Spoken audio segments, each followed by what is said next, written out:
Are you scared someone might break into your Xbox account and take your games? Don't worry, today I'm going to show you how to change your Xbox password step by step so your games and your friends are staying safe. So if you think someone knows your password or if you just want to stay safe online, first you're going to turn on your Xbox and you're going to go to settings, you're going to scroll down and you're going to choose account. Then you're going to click on sign in and then security and passkey. Next, go to change my password.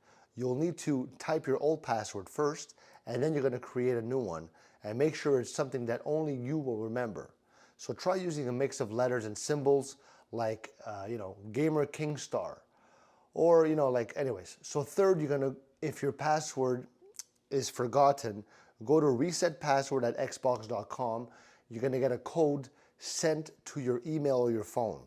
You type in that code and you choose a new password. Fourth, turn on two-step verification in your Microsoft account online. This adds extra security. Finally, you're going to keep your password safe. So never share it, not even with your best friend, not even your mother, not even your father, not even your aunt, not even your uncle. Now you're ready to game with peace of mind. If this helped, leave me a like, comment, subscribe. Ciao.